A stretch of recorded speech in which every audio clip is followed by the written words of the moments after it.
இருக்கும். வெயிட் இருங்க. போறதுக்கு முன்னாடி இது மாதிரி வீடியோஸ் ரெகுலரா பார்க்கணும்னா சப்ஸ்கிரைப் பண்ணுங்க. அதுக்கு கீழே இருக்கிற சப்ஸ்கிரைப் பட்டனை கிளிக் பண்ணுங்க.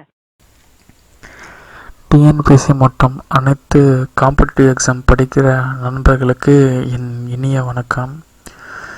இதுக்கு முன்னாடி ஒரு 3 வீடியோஸ் கொடுத்துருக்கேன். அந்த வீடியோஸ் எப்படி படிக்கிறது அப்படின்றத பற்றி தெளிவாக சொல்லியிருப்பேன். அந்த வீடியோவில் பார்த்தீங்கன்னாக்கா எப்பவுமே படிச்சுட்டே இருக்கணும். உங்களுக்கு எந்தெந்த புக்கை படிக்கிறது எப்படி படிக்கிறதுன்னு சொல்லியிருப்பேன்.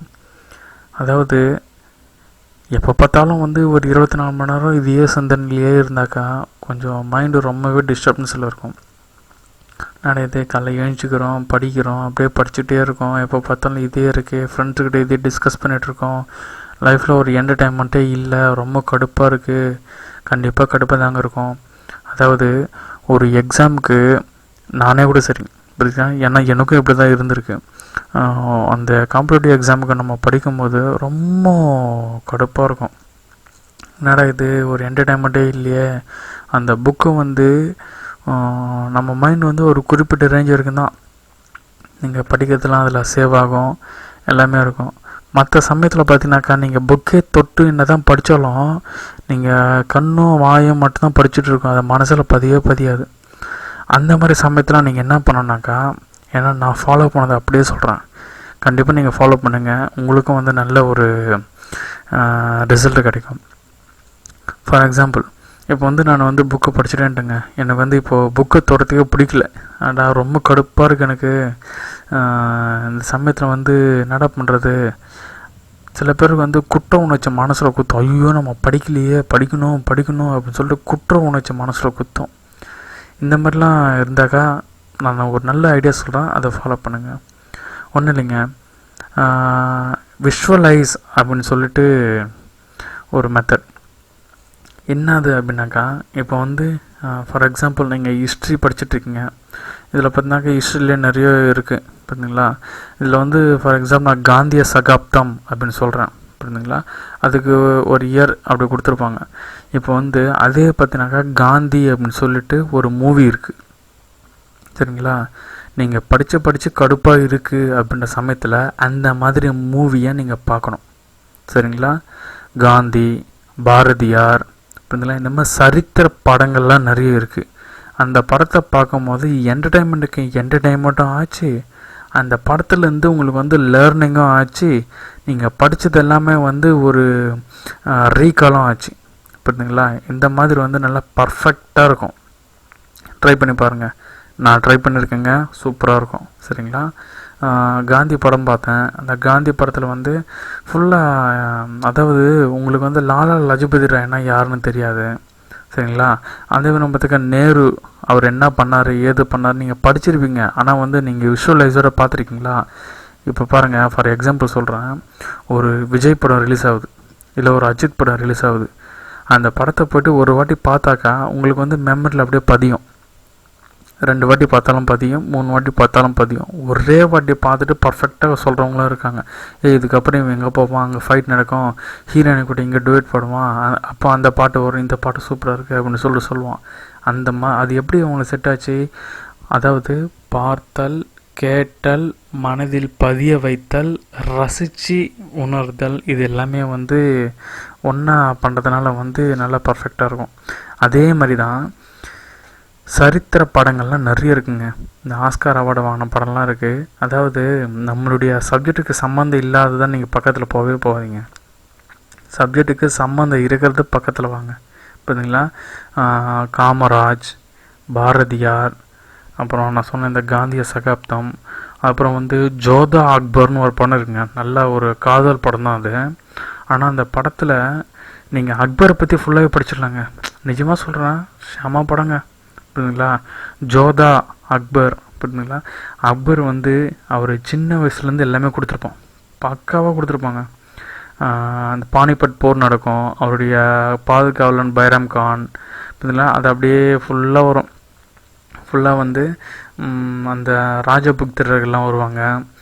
அந்த ராஜபுக்தர்களோட ஒரு பெண்ணு தான் நம்ம ஜோதாபாயின்னு சொல்லுவாங்க சரிங்களா. அந்த ஜோதாபாயை கல்யாணம் பண்ணுவாங்க.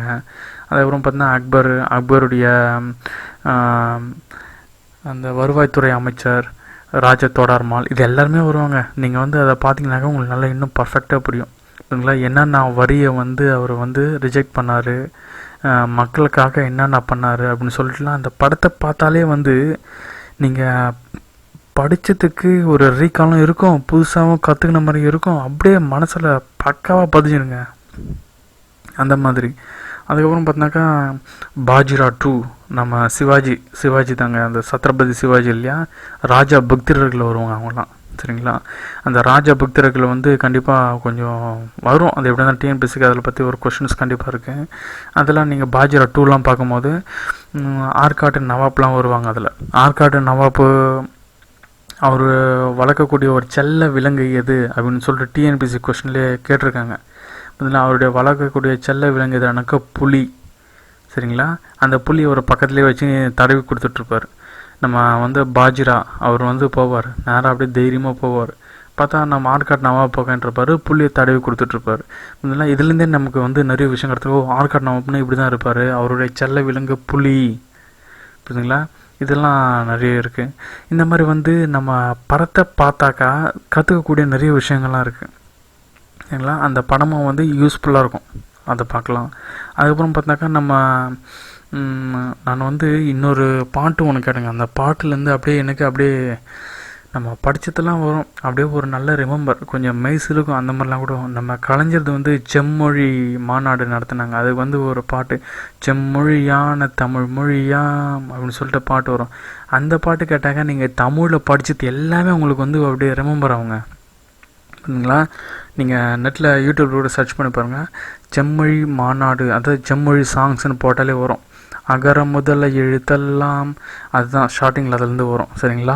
அதுலேருந்து கடைசி வரைக்கும் வரும். எல்லா மியூசிக் டைரக்டரும் வந்து மியூசிக் போட்டிருப்பாங்க, நல்லா பக்காவாக இருக்கும். இந்த மாதிரிலாம் நம்ம கேட்கும் போது நமக்கு அப்படியே ஒரு விஷுவலைஸ், நம்ம பார்க்குறோம், கேட்குறோம், அதை உணர்கிறோம், மனசில் பதியுது. கண்டிப்பாக மறக்கலைங்க.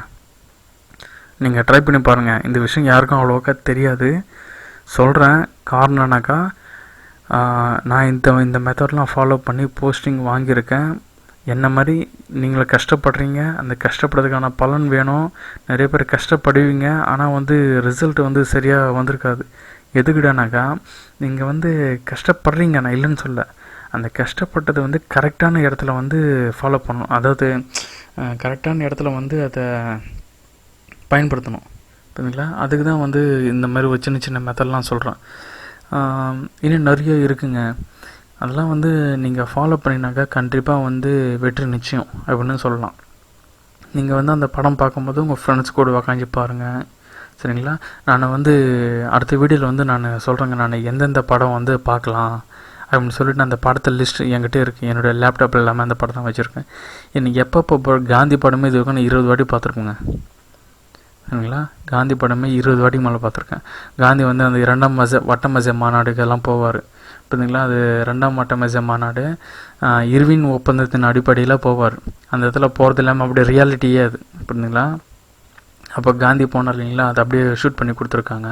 தமிழில் இருக்க படம் அருமையாக இருக்குது, ஷூட் பண்ணி கொடுத்துருக்காங்க. எல்லாமே பக்காவாக இருக்குங்க. காந்தி சாகிற வரைக்கும் எல்லாமே போட்டிருக்காங்க. இதெல்லாம் நம்ம வந்து பார்க்கும்போது நல்ல ஒரு லேர்னிங், குரூப் 1 லெவல்லே வந்து நல்லா எய்ம் பண்ணி அடிச்சிடலாம், அந்த அளவுக்கு இருக்குது. அது மாதிரி சரித்திர படம்லாம் எக்கச்சக்கமாக இருக்குங்க. அந்த சரித்திர படம்லாம் வந்து நம்ம பார்த்தாலே படித்ததுக்கான இது அதிகமாகவே இருக்கும். புரியுதுங்களா? ஃபாலோ பண்ணுங்க. இதை உங்களுக்கு வேறு எந்த டவுட்ஸ் இருந்தாலும் எனக்கு வந்து மெசேஜ் பண்ணுங்கள், கீழே கமெண்ட் லைனில் கமெண்ட் பண்ணுங்கள். உங்களுக்கு அதுக்கான டவுட்ஸ் எல்லாமே நான் வந்து என்னுடைய வீடியோவில் நான் உங்களுக்கு கிளியர் பண்ணித்தரேன். சரிங்களா? நன்றி நண்பர்களே, வணக்கம். இருங்க, போறதுக்கு முன்னாடி இது மாதிரி வீடியோஸ் ரெகுலரா பார்க்கணும்னா சப்ஸ்கிரைப் பண்ணுங்க. அது கீழே இருக்கிற சப்ஸ்கிரைப் பட்டனை கிளிக் பண்ணுங்க.